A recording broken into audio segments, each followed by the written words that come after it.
Baik,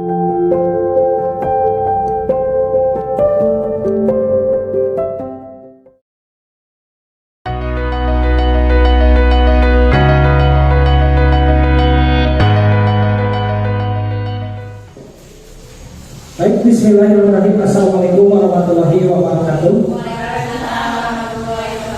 Selamat pagi menjelang siang, Bapak Ibu Guru. Terima kasih atas kehadirannya telah memenuhi undangan dari saya. Sebelumnya saya ucapkan terima kasih kepada Bapak Kepala Sekolah bersama rekan-rekan yang sudah menyempatkan waktunya. Ya, untuk sebelum memulai kegiatan hari ini, kita buka acara kegiatan diseminasi dengan ucapan basmalah bersama-sama. Bismillahirrahmanirrahim.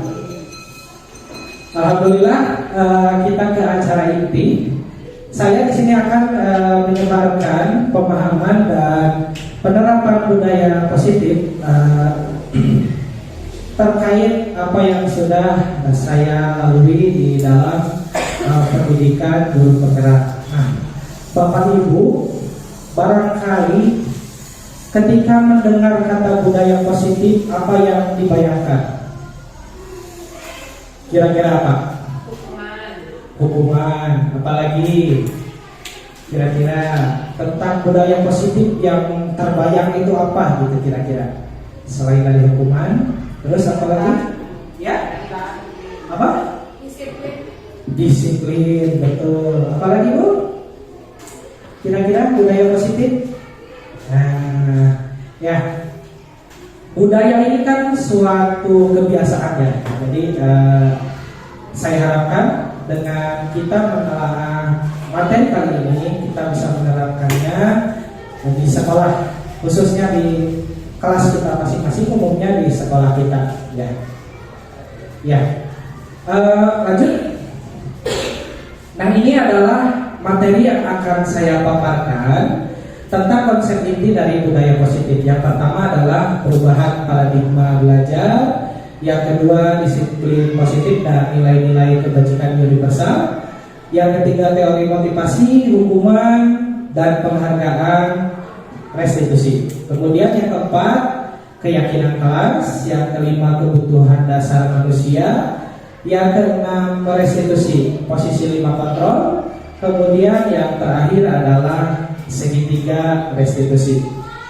Nah, baik Bapak Ibu sekalian, kita ke materi tentang pembelajaran dengan paradigma baru. Nah, pembelajaran yang seperti apa yang kira-kira bisa dibayangkan?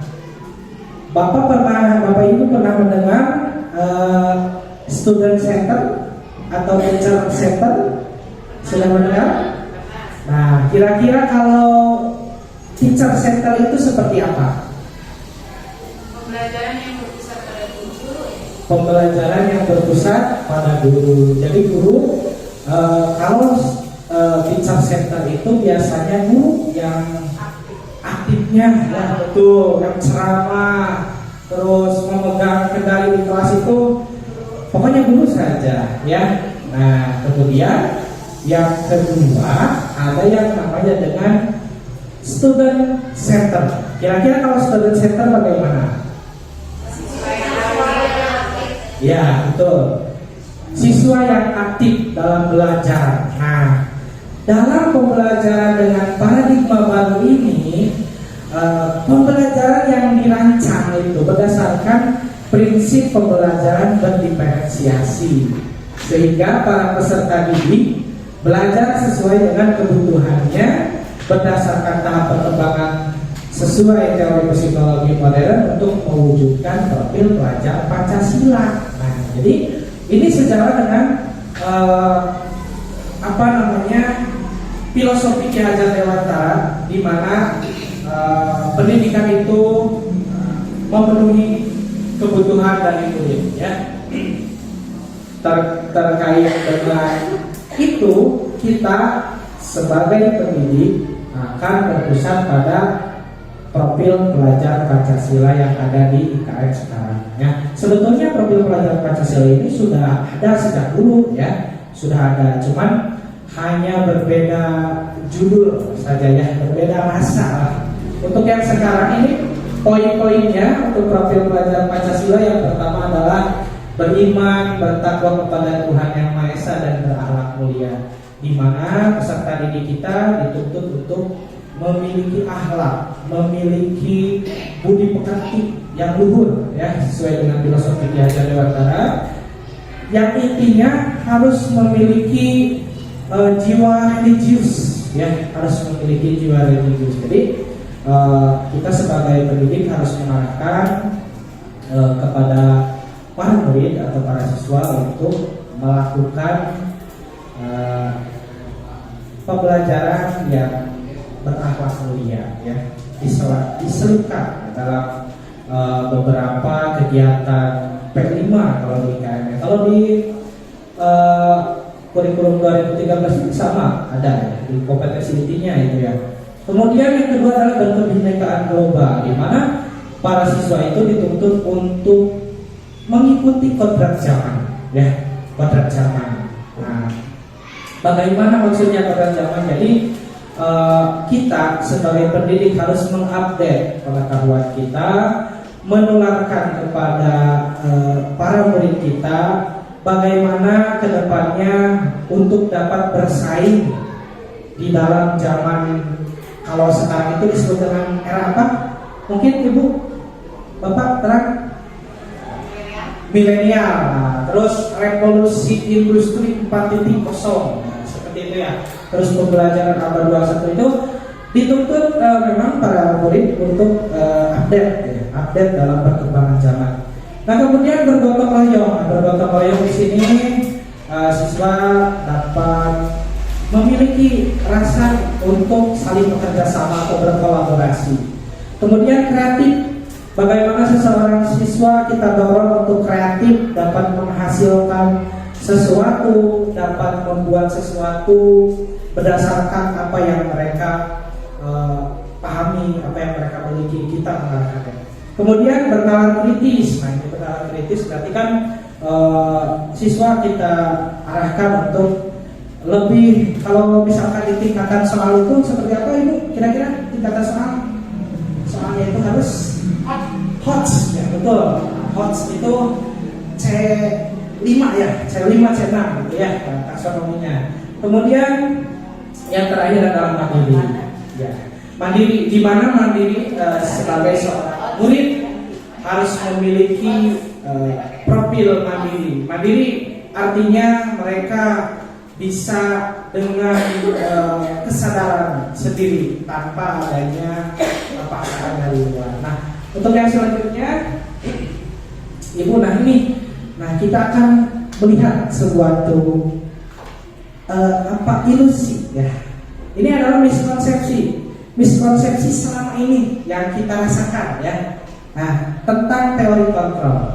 Yang pertama adalah ilusi guru mengontrol murid.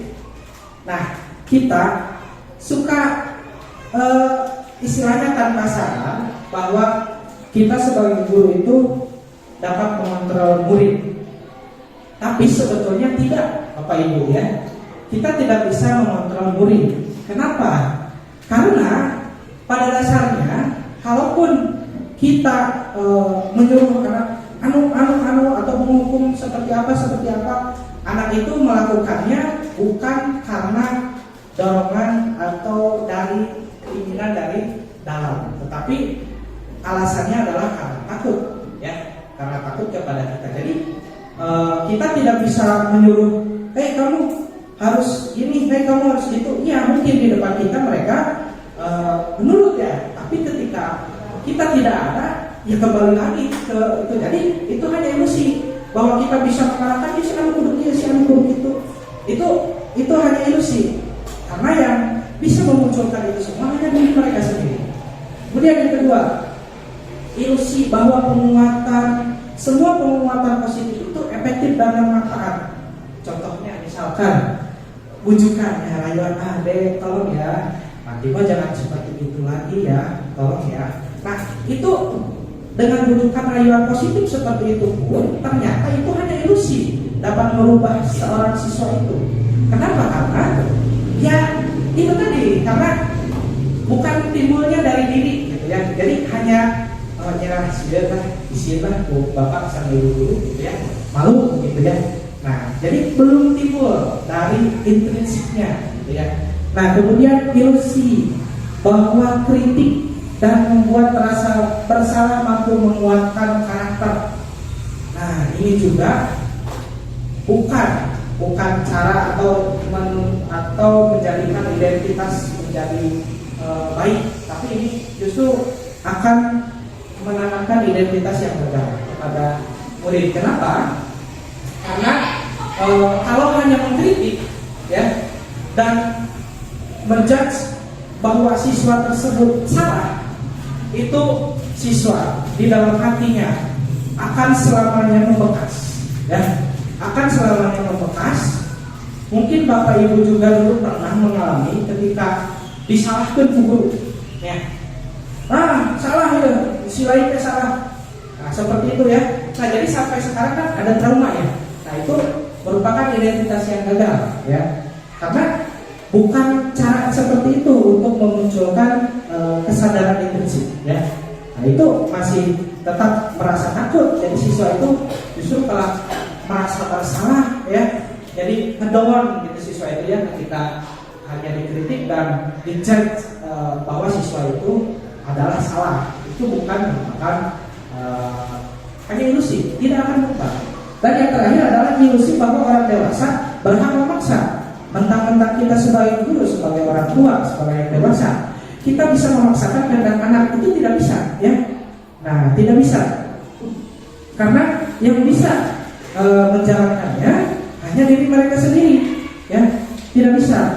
Nah beginilah contoh kecilnya, dengan mengapalkan ada tangan ya. Ini ya contoh yang kemarin.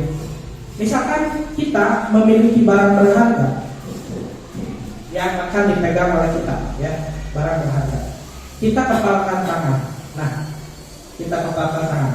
Nah, ketika orang lain merayu kita untuk misalkan gini, apa sih yang kamu pegang? Coba dong saya lihat bagaimana. Ini sebuah rahasia loh yang kita pegang itu. Apakah kita akan membukakan begitu saja rahasia itu? Tidak kan ya? Betul, tidak. Karena yang bisa membukakan itu hanya kita sendiri. Orang naik muka atau ente, mau membukakan atau tidaknya sebuah genggaman itu tergantung dari kita ya. Jadi nak dipaksa lebih ke sakumahan aja, mau dipaksa sedemikian rupa, itu tidak akan kalau kita tidak ingin membukanya. Nah itu keinginan untuk membuka itu disebut dengan kesadaran intrinsik. Nah jadi kita akan membahas itu di nanti ya di materi yang selanjutnya. Untuk sekarang next dulu. Nah ini perubahan atau merubah paradigma stimulus respon ke pendekatan teori kontrol. Nah ini adalah stimulus respon, di mana dulu itu kita beranggapan ya, bahwa kebutuhan kita itu sama ya, kebutuhan siswa itu sama. Tidak ya Bapak Ibu Guru, ternyata di dalam teori kontrol itu realitanya itu kebutuhan itu berbeda satu dengan yang lain, tidak sama ya. Apalagi ini latar belakangnya, misalkan orangnya seperti apa, apalagi kalau dari faktor lingkungannya yang paling berpengaruh itu berbeda sekali ya, tidak akan sama. Kemudian yang kedua, semua orang melihat hal yang sama, yang dilihat kita sama. Oh ternyata di dalam teori kontrol itu setiap orang itu memiliki gambaran berbeda, tidak mungkin sama. Ketika menilai sesuatu itu akan berbeda ya, karena terkait dari keinginannya ya, kebutuhannya, mereka menginginkan apa. Jadi ketika melihat itu pasti akan berbeda, tidak akan sama. Yang ketiga, kita mencoba mengubah orang agar berpandangan sama dengan kita. Itu ternyata bukan seperti itu. Dalam teori kontrol ternyata kita berusaha memahami pandangan orang lain tentang dunia. Jadi kita itu posisinya memahami pandangan orang lain itu terhadap dunia. Jadi bukan berarti memaksakan. Nah, pandangan kita itu nih gini harus ini tidak. Tapi kita itu memahami. Nah, ini pandangan ini A, pandangan ini B, pandangan ini C. Nah, kita berusaha memahami. Kita tarik menjadi ke satu tujuan. Pasti berbeda-beda pandangan itu. Kemudian yang selanjutnya, perilaku buruk dilihat sebagai suatu kesalahan. Nah, itu merupakan sesuatu yang salah. Karena dalam teori kontrol itu semua perilaku itu memiliki tujuan. Nah, ketika siswa atau murid atau bahkan kita melakukan kesalahan, bukan semata-mata itu semua itu buruk, ya. Tidak, tetapi mungkin ada alasan atau ada tujuan, ya. Karena KPPT, ya. Karena terdesak, karena kita misalkan ada sesuatu hal yang memiliki tujuannya itu ke arah mana. Jadi kita tidak bisa menyalahkan sesuatu kesalahan itu adalah hal yang buruk, tetapi kita harus ketahui dulu tujuannya itu seperti apa melakukan itu. Nah, itu nanti kita akan menggalinya di segitiga restitusi. Kemudian yang selanjutnya adalah orang lain bisa mengontrol saya. Nah, seperti yang sudah saya contohkan tadi, ketika kita menggenggam suatu barang berharga atau rahasia kita di dalam genggaman, tidak akan bisa dikontrol oleh orang lain, tetapi yang hanya bisa mengontrolnya adalah diri kita sendiri. Jadi mau segimana dielek-elek, dipaksa, diancam, ketika kita yang memegang kendali ini tidak akan bisa diberikan kepada orang lain. Jadi tetap ada kesadaran dari diri atau intuisi. Jadi mau bisa dipastikan oleh gitu, ya. Jadi harus ada kesadaran dari diri. Nah, kemudian saya bisa mengontrol orang lain. Nah, seperti tadi ya, ilusi bahwa kita bisa mengontrol murid, ya. Ternyata tidak, ya. Tetap, ya, kita tidak bisa mengontrol orang lain. Kembali lagi karena yang bisa melakukannya itu adalah kesadaran diri sendiri. Selanjutnya, pemaksaan ada pada saat bujukan gagal. Itu salah, ya. Ketika bujukan gagal, itu salah, langsung dipaksa, terus dibujuk, ya. Terus dipaksa, ya, ayo harus ini itu salah, ya. Karena dalam teori kontrol itu adalah kita lakukan kolaborasi, bekerja sama dan konsensus menciptakan pilihan-pilihan baru yang mungkin ada di tengah semuanya. Kita masuk, orang lain masuk, sehingga kita pilih jalan tengah. Jadi kolaborasi diobrolkan, jadi tidak memaksakan harus seperti itu, gitu, dan tidak dipaksa. Dan yang terakhir adalah model berpikir menang kalah. Ketika kita seorang dewasa nih, ini siswa masih anak nih, kita harus menang nih, harus siswa harus nurut pada kita, ya. Itu salah, ya. Tetapi ketika kita menyelesaikan suatu masalah, kita harus berpikirnya adalah menang-menang, atau apa namanya, Bapak Ibu suka ini win-win solution. Nah, jadi kita menang, orang lain menang. Kita enak, orang lain enak. Jadi kita dalam menyelesaikan satu masalah itu harus seperti itu.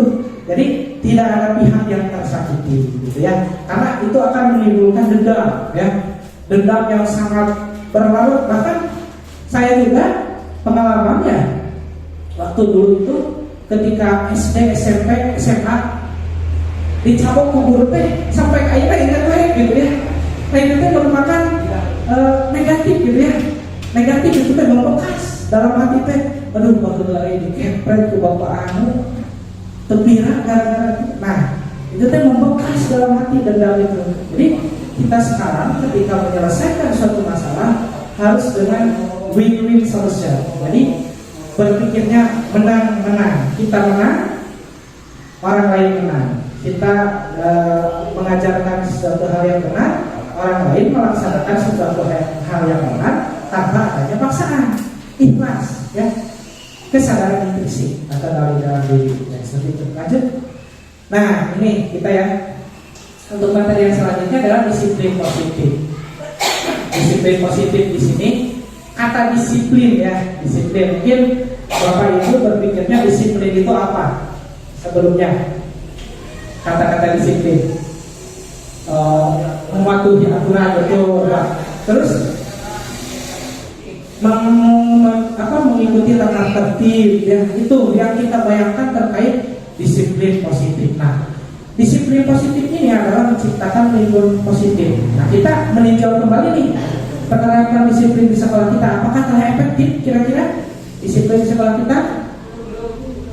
Belum sepenuhnya ya, masih perlu, berarti ya masih perlu ada yang ditinjau kembali. Nah, kita berusaha bersama-sama untuk menciptakan lingkungan yang positif. Nah, bagaimana? Jadi disiplin itu sendiri sebetulnya itu kata disiplin itu sebetulnya adalah belajar ya. Nah, kata dasarnya itu adalah disiplin itu disiplina itu artinya belajar. Jadi sebetulnya maksud dari disiplin itu adalah mandiri ya. Mandiri, kita mandiri belajar melaksanakan dengan kesadaran sendiri gitu ya. Nah, disiplin positif berarti melaksanakan kesadaran sendiri ke hal yang baik atau ke hal yang baik. Nah, seperti itu. Apa kaitannya dengan nilai-nilai kebajikan? Jadi rancangan nilai-nilai kebajikan kita akan tanamkan dalam suatu lingkungan sekolah kita atau kelas kita. Kita tanamkan nilai-nilai kebajikan supaya mampu diikuti oleh seluruh warga sekolah, baik itu guru maupun siswa. Seperti itu. Lanjut.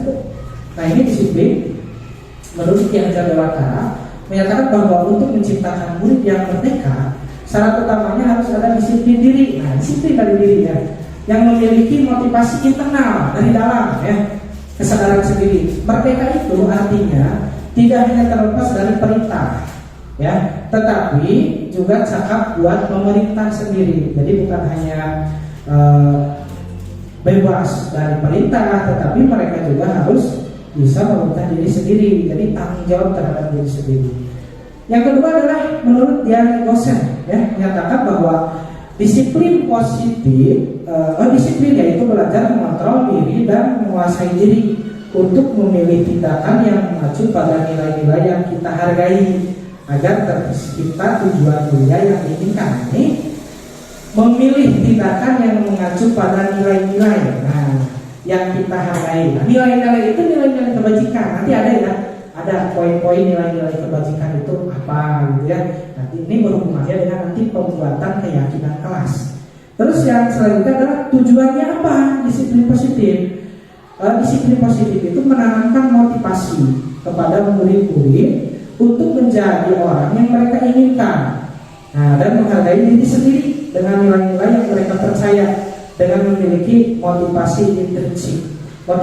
Motivasi intrinsik itu ada dalam diri. Jadi mau berbuat sesuatu yang baik itu harus didasarkan pada hatinya, bukan karena sianku panulu misalnya, sianku ibu guru misalnya, sianku bapak guru. Nah, tidak seperti itu, tetapi motivasinya itu dari dalam. Ketika melihat sampah ada di depan, ambil, buang ke tempat. Itu adalah motivasi intrinsik. Jadi tanpa disuruh, mandiri gitu ya. Nah, kemudian yang selanjutnya disiplin positif merupakan unsur utama dalam terwujudnya budaya positif di sekolah. Lanjut Bu. Nah, ini sekarang kita tadi kan sudah tersinggung-singgung ya terkait nilai-nilai kebajikan universal. Apa sih nilai-nilai kebajikan universal? Nilai-nilai ini yang akan menjadikan pedoman bagi kita untuk menanamkan nilai-nilai atau mengenalkanlah kepada siswa-siswa kita ataupun kita sendiri ya, harus paham bahwa nilai-nilai kebajikan adalah sifat-sifat positif ya, perilaku-perilaku positif manusia yang merupakan tujuan mulia yang ingin dicapai setiap individu.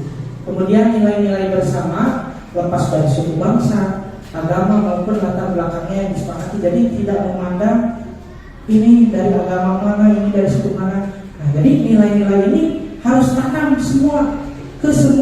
ke sesama umat manusia, bahkan ke makhluk hidup, tidak hanya manusia. Ya, seorang siswa itu harus menanamkan yaitu ya kepada alam, kepada hewan juga seperti itu ya.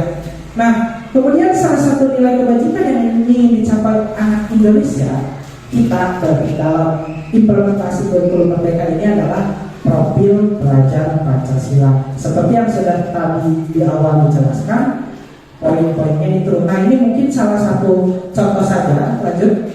Nah, ini ada nilai-nilai kebajikan dari 6 institusi atau 6 organisasi. Nah, ini bisa dilihat untuk profil ya. Profil pelajar Pancasila tadi sudah dijelaskan, beriman, bertakwa yang Maha Esa, berkah mulia, sifat mandiri, berkawan kritis, berkebinekaan global, bergotong royong dan kreatif. Lanjut. Yang kedua, nah ini ada dari IPO, Primary Years Program atau PYP.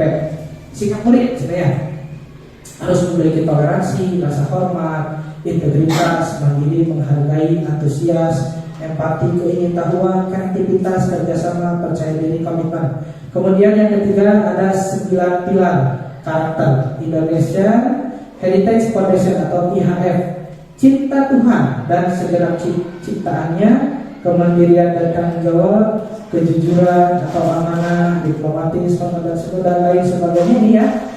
Terus lanjut. Nah, ini petunjuk suhu umur hidup dan keterampilan hidup menurut level Bu ya. Nah, ini keterampilan hidupnya dapat dipercaya, lulus hati, pendengar yang aktif, tidak merendahkan orang lain, memberikan yang terbaik dari diri. Nah, ini petunjuk hidupnya ya. Ini sebetulnya arahnya ke sana ya, sama ya, peduli, pengelolaan dan lain sebagainya. Lanjut. Nah, ini ada the 7 essential virtues, building moral intelligence, ada empati, suara hati, kontrol diri, rasa hormat, kebaikan, toleransi, keadilan. Nah, ini ada the Virtus Project atau proyek-proyek nilai atau proyek nilai-nilai, ada peduli, rajin, integritas, rasa hormat. Ini merupakan nilai-nilai kebajikan yang harus kita tanamkan di lingkungan sekolah dan di lingkungan kelas kita masing-masing. Nah, nanti kita bisa menanamkan nilai-nilai kebajikan ini dalam keyakinan kelas. Nah, jadi keyakinan kelas nanti dibahas ya. Sekarang lanjut dulu Bu. Nah, ini sekarang ke teori motivasi, hukuman dan penghargaan atau restitusi. Ya. Nah, Bapak Ibu, 3 motivasi perilaku manusia menurut Dian Gossen. Yang pertama, motivasi ya. Jadi motivasi itu adalah dorongan perilaku manusia. Yang pertama, untuk menghindari ketidaknyamanan atau hukuman. Yang kedua, untuk mendapatkan imbalan atau penghargaan dari orang lain. Yang ketiga, untuk menjadi orang yang mereka inginkan dan menghargai diri sendiri dengan nilai-nilai yang mereka percaya. Kenapa saya menebalkan nomor 3? Karena ini nomor 3 ini adalah motivasi yang akan menuntut pada motivasi intrinsik atau motivasi dalam diri seorang siswa. Nah, untuk yang 2 poin ke 1 yang kedua itu adalah motivasi internal ya, eksternal ya, kesadaran eksternal atau kesadaran dari luar. Misal yang pertama ya, untuk menghindari ketidaknyamanan atau hukuman. Nah, jadi seseorang siswa ketika melakukan sesuatu, aku madasir dihukum, aku tidak ingin melakukan itu karena aku takut dihukum. Nah, itu bukan kesadaran diri Bapak Ibu. Itu adalah kesadaran eksternal. Kenapa? Karena mereka takut. Jadi takut karena hukumannya ya, karena hukuman tadi itu bukan kesadaran. Karena bisa saja ketika kita tidak ada, seorang guru tidak ada, siswa akan kembali lagi ke asalnya. Wah, tidak ada bapak gurunya juga. Udahlah, bebas aja, gitu kan ya. Nah, itu. Yang kedua, untuk mendapatkan imbalan atau penghargaan dari orang lain. Nah, ini ternyata Bapak Ibu, hadiah atau reward berupa barang, berupa uang, itu juga bahkan berupa pujian juga kalau terlalu ya. Itu jangan terlalu lah, itu pujian juga ya. Itu jangan Bapak Ibu, karena ketika siswa atau murid mendapatkan kebiasaan, imbalan, mendapatkan penghargaan, Jadi ketika melakukan sesuatu itu karena ada sesuatunya, tetap tidak kembali lagi ke kesadaran. Jadi saya akan melakukan itu supaya dapat hadiah.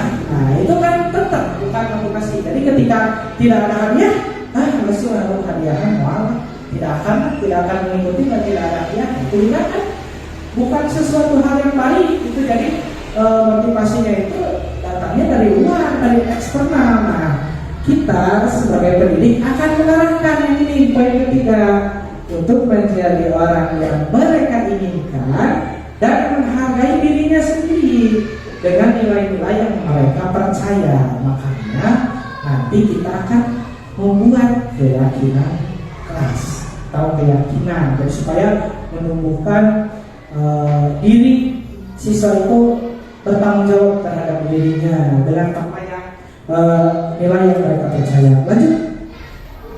Nah ini yang kedua adalah hukuman. Nah, hukuman ini bersifat tidak terencana atau tiba-tiba. Kemudian murid tidak tahu apa yang akan terjadi dan tidak dilibatkan. Bersifat satu arah dari pihak guru yang memberikan, dan murid hanya menerima suatu hukuman tanpa melalui suatu kesepakatan atau pengarahan dari pihak guru, baik sebelum atau sesudahnya. Kemudian bentuk hukuman diberikan bisa berupa fisik maupun psikis. Murid disakiti oleh suatu perbuatan atau kata-kata. Nah, seperti yang sudah saya jelaskan tadi, bahwa suatu hukuman itu akan membekas di dalam pikiran kita sampai sekarang. Mungkin Bapak Ibu juga dulu pernah merasakan dihukumnya oleh Bapak Ibu gurunya dulu. Pasti sampai sekarang ingat ya? Iya, pasti ya. Jadi ingat, aduh, bagaimana izin ya dihukum, misalnya dipayung dari kelas, diminta cengkeh, atau diminta hormat, ya, dulu, iya, sering, ya. Nah itu tuh akan membekas sampai sekarang ya, berpuluh-puluh tahun tidak akan hilang gitu ya. Jadi hukuman itu harus kita hindari. Iya, jadi harus dihindari, betul ya. Dihukum. Jadi kalau dihukum itu pasti ingat saja ya, sama di keluarga juga ya, di rumah kita. Kalau bisa anak itu atau ke siapapun yang ada di lingkungan kita untuk menghindarilah suatu hukuman ya, karena itu teori oke tidak terencana atau tiba-tiba sesuatu yang spontan. Jadi kita harus mengolah diri kita supaya tidak spontan untuk selalu bertindak menghukum. Lanjut. Nah ini yang ketiga adalah konsekuensi. Nah konsekuensi itu sifatnya atau cirinya sudah terencana atau disepakati, sudah dibahas dan disetujui oleh murid dan guru. Ini biasanya ada di dalam peraturan sekolah biasa namanya. Nah kemudian umumnya bentuk konsekuensi itu dibuat oleh pihak guru atau sekolah, dan murid sudah mengetahui sebelumnya konsekuensi yang akan diterima bila ada pelanggaran. Kemudian sikap guru di sini senantiasa memerintah murid. Jadi ini juga masih kurang baik Bapak Ibu ya. Jadi tetap, jadi ini akan menunjukkan atau memunculkan motivasi eksternal ya Bapak Ibu, karena anak akan menghindari ini. Jadi melakukan sesuatu itu akan menghindari konsekuensi dan apa. Kalau kita melakukan ini pasti hukumannya seperti ini. Nah jadi tetap konsekuensi itu adalah hal-hal yang sudah diatur sedemikian rupa. Ya. Yang selanjutnya Ibu. Nah ini yang harus kita lakukan Bapak Ibu ya, restitusi. Jadi dalam setiap penyelesaian masalah kita harus mencoba dengan metode restitusi. Kenapa dengan metode restitusi? Karena dalam restitusi ini menciptakan kondisi bagi murid untuk mencari solusi, untuk memperbaiki kesalahan mereka, sehingga mereka bisa kembali kepada kelompok mereka dengan karakter yang lebih kuat. Itu menurut dosen tahun 2004. Kemudian ketika murid berbuat salah, maka guru akan menanggapi dengan mengajak murid berefleksi atau istilahnya itu refleksi itu merenung lah, kira-kira apa sih yang sudah dilakukan begitu ya, tentang apa yang mereka lakukan untuk memperbaiki kesalahan mereka sehingga mereka menjadi pribadi yang lebih baik dan menghargai dirinya. Jadi mereka yang melakukan kesalahan, mereka juga yang harus mencari solusinya. Kita harus mengiring ke hal seperti itu Bapak Ibu. Jadi seperti itu tadi win-win solution itu ya, teori kontrol itu. Jadi ketika ada seseorang murid yang salah, nah kita tidak serta-merta harus menghukumnya, harus menyalahkan mereka bahwa itu hal yang buruk, tidak. Tetapi kita harus berdiskusi ya, mengajak diskusi, ngobrol ya, terkait apa saja alasannya kenapa. Itu kegiatannya akan ada di dalam tahapan segitiga restitusi Bapak Ibu ya. Lanjut. Nah, ini ciri-ciri restitusi. Jadi restitusi itu bukan menebus kesalahan, bukan ya, tapi harus belajar dari kesalahan. Kenapa? Kalau menebus mah, oke, gampang lah, tinggal misalnya kayak gitu ketika melakukan salah teh. Tapi kita belajar dari kesalahan supaya tidak mengulangi kesalahan lagi. Nah, kemudian restitusi itu memperbaiki hubungan dengan siapa, dengan orang yang bersalah. Ya, misalkan dengan murid.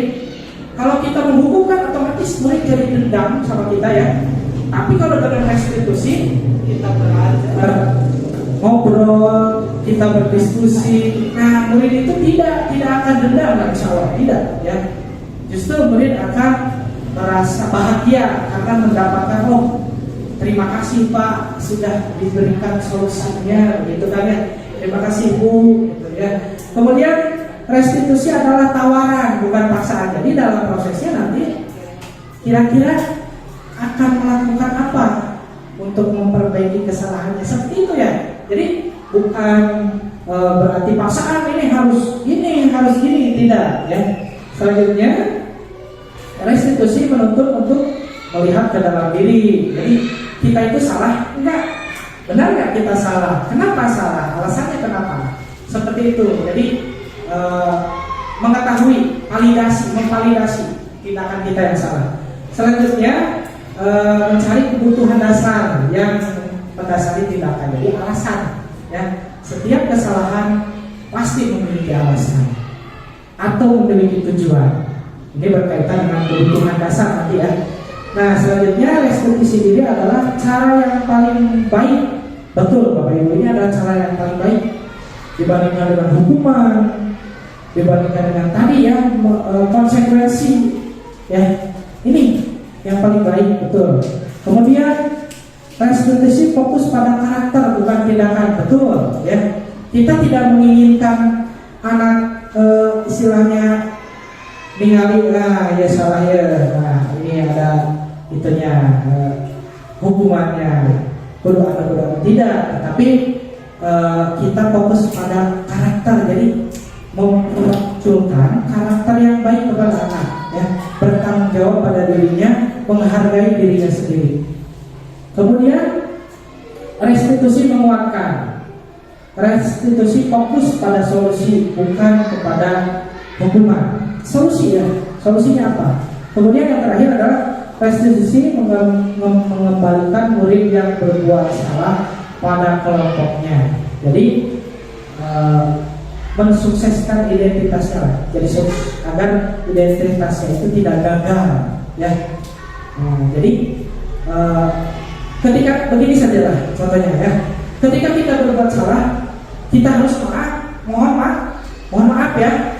Nah, ketika kita salah menyadari mohon maaf. Nah, ketika kita melihat seseorang merasakan ya, ninggalin, terus melakukan kesalahan, sudah melakukan kesalahan, langsung Bapak maaf, atau maaf ya saya ini namanya gitu alasan gitu ya, maaf.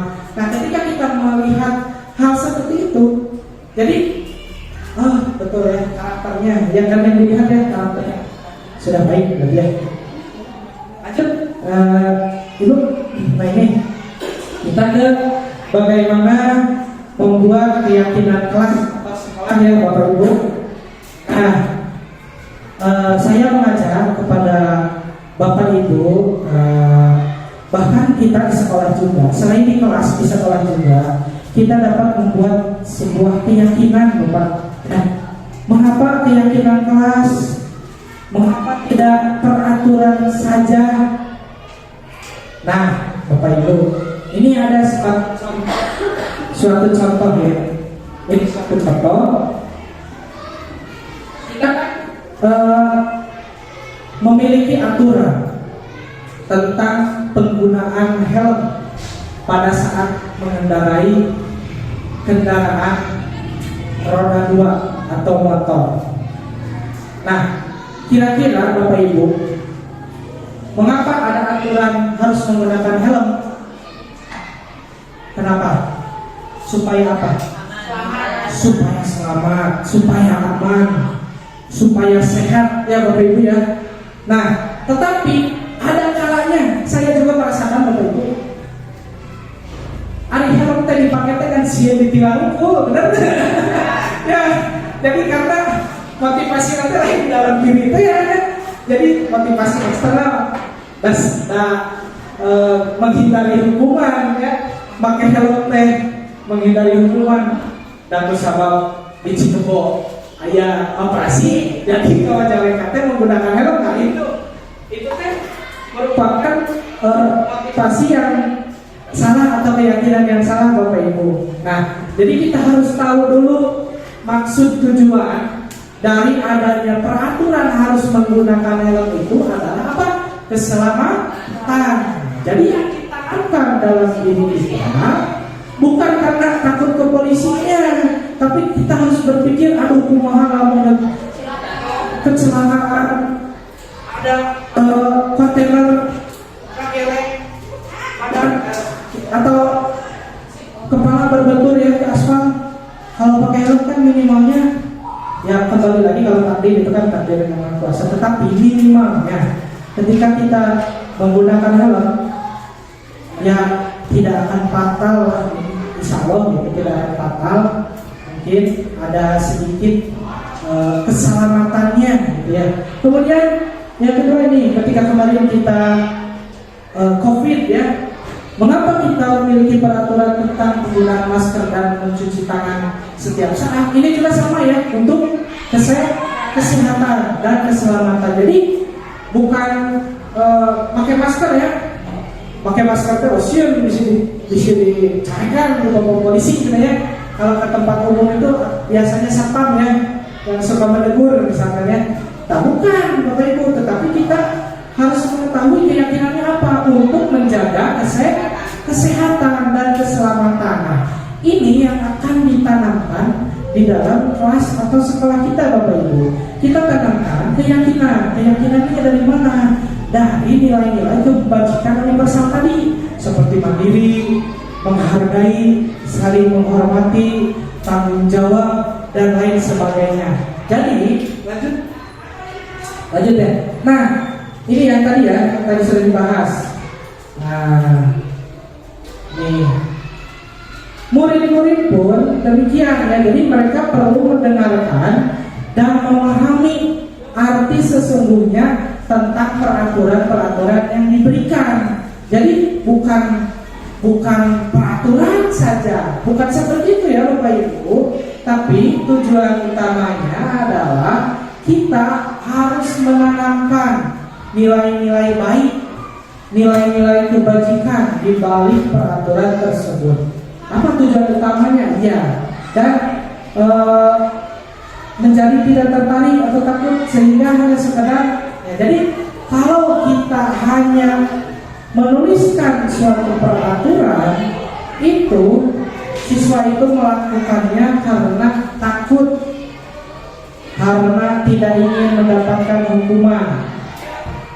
Jadi tetap ketika kita tidak ada seorang gurunya yang memonitornya. Kalau gurunya tidak ada, ya udah kembali lagi. Nah, tetapi kalau mereka memiliki tahu ya nilainya, seperti tadi teh pakai helm teh mengarah selamat, pakai masker teh supaya apa? Supaya sehat. Nah, itu Bapak Ibu tujuannya. Lanjut. Nah, kira-kira ini salah satu contohnya ya. Contohnya ini contoh peraturan yang pertama. Ini peraturan: kembalikan barang ke tempatnya, atau buku ya. Kembalikan buku ke tempatnya. Nah, nilai kebajikan yang ditujunya adalah apa? Tanggung jawab ya.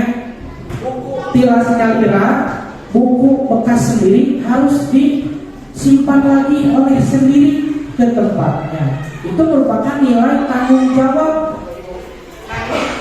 Kira-kira peraturan yang kedua, mengetuk pintu atau mengucapkan salam sebelum masuk ke kelas. Kira-kira nilai kebajikan apa? Betul, sopan santun. Betul ya, sopan santun. Ini sopan santun. Kemudian yang ketiga, mendengarkan guru saat sedang berbicara. Kira-kira nilainya apa? Betul, menghargai. Bapak Ibu ya, menghargai. Kemudian yang terakhir adalah bergantian atau menunggu giliran. Sabar. Terus apa lagi? Apa lagi? Selain sabar, antri. Nah, itu ya. Itu contohnya ya. Jadi Bapak Ibu, ketika kita mau akan menyusun suatu keyakinan kelas, kita cukup tuliskan nilai-nilainya saja. Apa? Ini sangat mudah dipahami ya. Sangat mudah dipahami dan sifatnya lebih umum Bapak Ibu ya. Sifatnya lebih umum ya. Jadi tidak perlu banyak aturan-aturan, tapi kita harus memahami siswa yang akan menjalankan harus memahami tentang nilainya apa ya, supaya tanggung jawab dan kamu yang sudah membaca buku, jadi menyimpan keraknya juga adalah tanggung jawab kita sendiri ya. Yang selanjutnya juga lanjut. Nah, ini Bapak Ibu ya, kita dalam membentuk keyakinan kelas atau keyakinan sekolah harus bersifat abstrak ya, abstrak seperti tadi ya, daripada peraturan yang lebih rinci dan konkret. Jadi cukup nilainya saja ya, nilai yang ditonjolkannya. Misalkan bertanggung jawab terhadap apa, berarti ya. Kemudian menghargai terhadap apa, menghormati terhadap apa, sopan santun terhadap siapa. Itu yang ditonjolkan dalam keyakinan kelas. Keyakinan kelas berupa pernyataan universal yang tadi ya, kebajikan itu. Jadi umum ya, tidak fokus pada satu peraturan, tetapi umum. Bisa contohnya sopan santun, kan sopan santun itu bukan hanya mengetuk pintu ya, bukan ya, tetapi berbicara juga harus sopan. Kemudian ketika apa? Tingkah laku, betul. Ketika misalkan kita berjalan ke depan orang lain, kita harus permisi, betul, mengucapkan salam. Nah itu maksudnya. Jadi nilainya itu universal, tidak hanya fokus pada satu aturan. Pernyataan keyakinan kelas senantiasa dibuat dalam bentuk positif. Jadi kalimatnya itu tidak boleh ada yang negatif. Contoh misalkan dilarang, tidak boleh, jangan, itu dihilangkan Bapak Ibu ya, dihilangkan kalimat-kalimat negatif, tapi dibuat dengan kalimat positif seperti itu ya. Lanjut. Keyakinan kelas hendaknya tidak terlalu banyak, betul Bapak Ibu, sehingga mudah diingat dan dipahami oleh semua warga kelas atau warga sekolah. Jadi tak maksudnya fokus kepada nilai-nilai kebajikannya saja, itu supaya mudah diingat. Jadi ketika ditanya, misalkan ada seorang siswa yang terlambat datang ke sekolah, kenapa kamu terlambat? Kira-kira kamu sudah melanggar keyakinan kelas yang mana? Jadi nanti kan, oh kira-kira Bapak Ibu kalau terlambat melanggar keyakinan apa? Kalau terlambat, apa? Kira-kira keyakinannya kalau terlambat? Jawab. Tanggung jawab, betul ya. Karena sebagai pendidik harus masuk ke kelas itu jam 7.30 misalkan ya. Itu tanggung jawab ya. Tetapi kalau misalkan telat, siswa datang ke kelas berarti kan tidak bertanggung jawab. Ada tinggal menyebutkan saja berarti siswa itu, oh ya saya melanggar keyakinan tanggung jawab Bu. Nah, jadi tinggal gitu saja. Nah, selanjutnya keyakinan kelas sebaiknya sesuatu yang dapat diterapkan di lingkungan. Jadi tidak boleh keyakinan yang memang tidak bisa diterapkan di lingkungan kita, ya. Jadi keyakinan itu dibuat oleh warga kita dan dijalankan oleh warga kita, warga sekolah kita atau kelas. Kemudian semua warga kelas hendaknya ikut berkontribusi dalam pembuatan keyakinan kelas lewat kegiatan curhat pendapat. Nah, Bapak Ibu, dalam melaksanakan atau menyusun keyakinan kelas, nah ini ya bisa dalam bentuk yang pertama itu kita menyebarkan suatu angket, itu cara yang pertama misalnya ya, atau kertas lah, secari kertas sebarkan kepada anak-anak, tuliskan nilai apa yang ingin kita buat dalam keyakinan kelas. Misalkan anak menulis, dia nanti menulis. Setelah menulis nanti kita kumpulkan, kita pilih ya Bapak Ibu, kira-kira nilai mandiri, nilai tanggung jawab, nanti kita gabungkan. Nah, kira-kira keyakinan kelasnya itu ada berapa nilai yang muncul. Nah, tidak mungkin kan dari 26 siswa nilainya itu akan beda-beda, tidak, pasti akan ada yang samanya. Jadi kita sortir, kita buat rangkuman. Nah, ini keyakinan kelas 6, keyakinan kelas 5. Jadi selain cara seperti itu juga bisa dengan wawancara langsung, tanya satu persatu. Adek mau keyakinan apa? Kita catat. Adek mau keyakinan apa? Kita catat. Nah, jadi kita lihat bisa dengan seperti itu. Maka dipilih ya Bapak Ibu, dipilih metodenya mau seperti apa. Yang penting intinya semua warga kelas ya berkontribusi. Jadi supaya nilainya itu murni dari warga kita sendiri, warga kelas kita sendiri, yang buat warga kelas kita, yang menjalankannya juga nanti warga kelas kita. Ya, lanjut Ibu. Oke. Nah, Bapak Ibu, ini adalah prosedur ya, contoh yang sudah tadi saya jelaskan. Lanjut Ibu. Nah, ini hanya salah satu contoh ya Ibu. Contoh misalkan keyakinan kelas 1. Setiap anggota kelas perlu belajar. Setiap anggota kelas perlu senang. Setiap anggota kelas perlu melakukan tugas. Itu hanya contoh ya. Contoh ya, saling menghargai, merasa aman. Nah, ini nilai-nilai kebajikannya itu ya. Ada belajar, ada senang ya. Kemudian melakukan tugas, saling menghargai, merasa aman. Ini ya.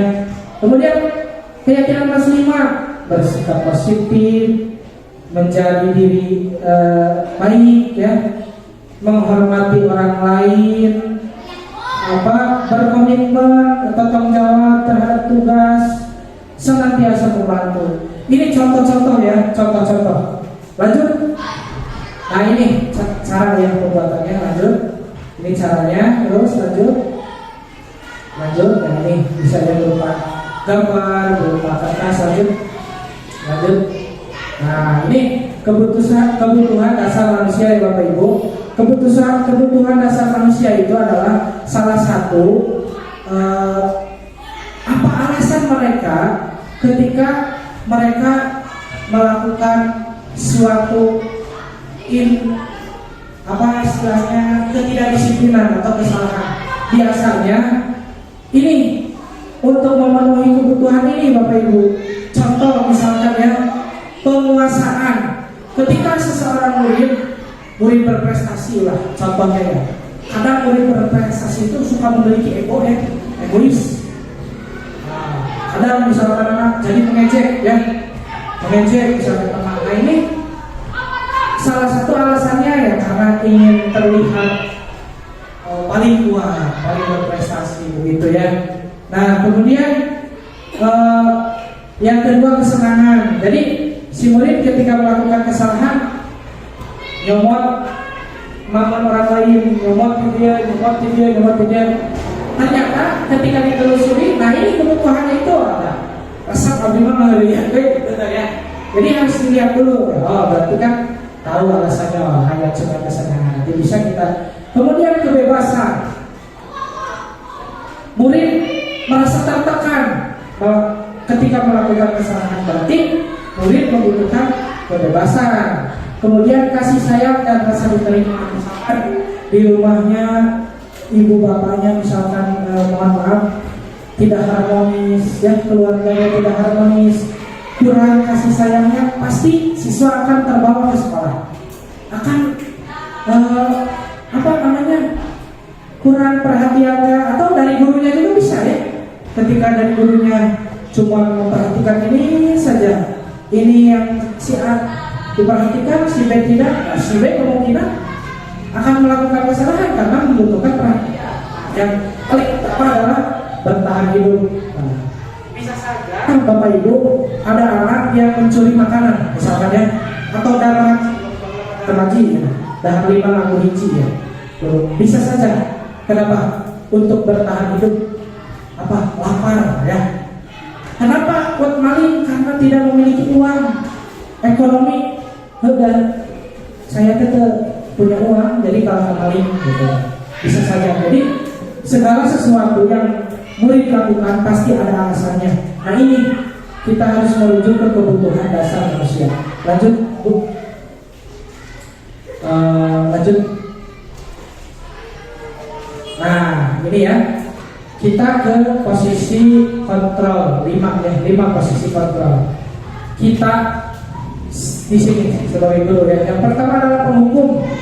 Penghukum ini ketika murid melakukan kesalahan pasti langsung dihukum spontan ya. Contohnya misalkan, patuhi aturan saya. Awas, kalau kamu selalu saja salah, pasti selalu yang terakhir selesai. Itu adalah hukuman berupa verbal atau berupa fisik. Misalkan kamu lari, kamu jongkok, kamu bisa. Itu posisi penghukum. Selanjutnya, nah posisi pembuat merasa bersalah. Pembuat merasa bersalah. Nah ini jadi ibu atau bapak guru misalkan bilang kepada siswa, ibu sangat kecewa dengan kamu. Berapa kali bapak memberikan kamu ya? Gimana coba kalau orang tua kamu tahu kamu berbuat begini? Jadi kan siswa itu merasa bersalah. Itu juga bukan hal yang baik ya, karena di posisi tersebut siswa akan terpuruk, menganggap dirinya gagal, menganggap dirinya salah. Selanjutnya posisi teman. Nah ini posisi teman. Ayo bantulah demi bapak ya. Ayo ingat tidak bantuan bapak selama ini? Ya sudah, kali ini tidak apa-apa, nanti ibu bantu bereskan. Ini sebetulnya memang agak sedikit lemas, lebih halus ya, lebih halus. Tapi hal negatif dari posisi teman adalah bila suatu saat guru tersebut tidak membantu, maka murid akan menganggap kita musuh ya. Jadi kalau orang tidak bantuan dari jamaah, murid itu akan menganggap kita musuh. Jadi itu tetap itu bukan hal yang baik. Kemudian yang selanjutnya posisi pemantau. Ini pemantau ini adalah selalu mentaati peraturan ya. Nah lihat aturannya itu ya, apa yang akan kamu lakukan, sanksi atau konsekuensinya kamu tahu kan. Nah itu sebagai pemantau. Jadi selalu lebih ke aturan. Ini juga tidak atau kurang baik dilakukan karena posisi ini akan menggunakan stiker slip catatan daftar cek. Posisi pemantau sendiri berawal dari teori stimulus respon yang menunjukkan tanggung jawab guru dalam pengontrolan murid. Jadi tetap akan memunculkan motivasi eksternal dari luar, tidak dalam dirinya. Selanjutnya ini posisi manajer. Ini yang harus kita lakukan Bapak Ibu. Kita harus berdiri sebagai posisi manajer, di mana dalam posisi ini kita kita tidak mengatur perilaku seseorang, tetapi kita bimbing murid untuk mengatur dirinya sendiri atau mengontrol dirinya sendiri. Ketika murid salah, ditanya alasannya, kemudian ditanya akan seperti apa solusinya. Solusinya itu dimunculkan oleh dirinya sendiri, sehingga mungkin tidak akan merasa terpaksa, tidak akan merasa dendam. Jadi menyadari bahwa dirinya salah dan akan melakukan perbuatan yang bisa menebus kesalahannya. Jadi melalui motivasi yang ada dalam diri. Lanjut. Nah ini Bapak Ibu, caranya melalui 3 tahapan segitiga restitusi. Yang pertama, menstabilkan identitas. Yang kedua, validasi tindakan yang salah. Dan yang terakhir adalah menanyakan keyakinan. Ini yang kita lakukan sebagai posisi manajer. Kita bisa menerapkan segitiga restitusi. Lanjut Ibu. Nah ini contohnya menstabilkan identitas. Misalkan ya, ketika ada seorang anak yang terlambat datang ke sekolah, berarti kan kita menstabilkan dulu identitasnya. Ketika anak terlambat itu, misalkan ya, kenapa jam berapa ini? Ya bapak juga atau ibu juga pernah terlambat. Manusiawi lah, semua manusia pasti pernah berbuat kesalahan. Tidak hanya kamu, bapak juga pernah terlambat ke sekolah. Tetapi itu ya, jadi dibuat seolah-olah anak itu tidak terlalu istilahnya bersalah lah, ya, tidak terlalu bersalah. Terus yang kedua, setelah kita stabilkan identitasnya, lanjut Bu. Nah, kita validasi tindakannya. Misalkan kamu pasti punya alasan mengapa kamu terlambat. Jadi kita tanya alasannya kenapa terlambat. Nah, jadi mungkin saja kan, misalkan pas malamnya ada apa, atau kegiatan yang dilakukan di rumahnya apa. Berarti kan kita tidak tahu ya, mungkin saja ada alasan-alasan tertentu, ya, mungkin saja ada alasan-alasan tertentu. Nah, dari situ juga kalau misalkan mereka melakukan hal yang negatif yang menimbulkan keterlambatannya, mereka jadi menyadari, oh ternyata salah teh salah. Nah, selanjutnya yang terakhir, Bu, lanjut. Yang terakhir adalah menanyakan keyakinan. Nah, kira-kira keyakinan apa yang setelah kamu langgar? Misalkan kamu melanggar keyakinan apa? Oh iya Bu, saya tidak tanggung jawab. Oh iya Bu, saya tidak misalkan nilai yang lain, tidak menghargai ibu atau tidak menghormati. Nah, misalkan bisa gitu ya. Nah, terus setelah itu, setelah mereka menyadari kesalahannya, mengetahui keyakinan apa yang telah dilanggarnya, lalu setelah itu ditanya, terus bagaimana solusinya? Mau seperti apa? Iya Bu, saya misalkan akan bangun lebih pagi, saya tidurnya akan lebih sore lagi, saya akan memasang alarm, saya akan. Nah, itu solusi-solusi itu kita biarkan dari anak. Jadi nanti solusi kapan mau melakukannya? Besok Bu. Nah, ini kesadaran yang timbulnya itu dalam diri. Setelah itu barulah akan terjadi motivasi intrinsik ya, bukan ekstrinsik tapi intrinsik dari dalam diri. Jadi siswa belajar dari kesalahan dan tidak akan mengulanginya lagi. Tidak akan ada dendam juga Bapak Ibu ya, insya Allah tidak akan, karena siswa diarahkan untuk mencari solusi ya, bukan kita mengontrol, bukan kita harus menyuruh seperti apa, tapi mereka yang berinisiatif sendiri untuk memperbaiki kesalahannya. Jadi itu Bapak Ibu, lanjut. Nah ini sudah tadi dijelaskan, lanjut. Nah, betul.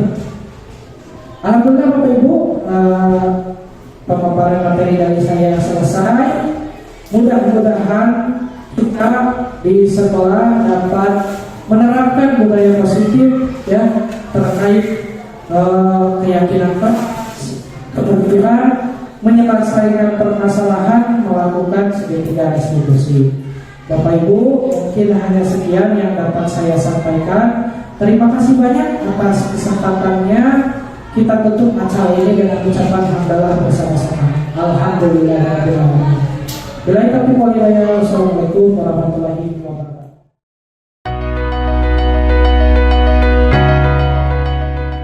Assalamualaikum warahmatullahi wabarakatuh.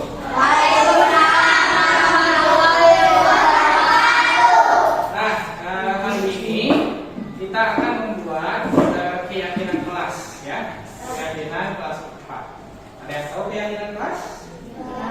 Tidak. Oke. Jadi Bapak jelaskan dulu. Keyakinan kelas kita buat ya, kita buat bersama ya. Semua warga kelas 4 ya.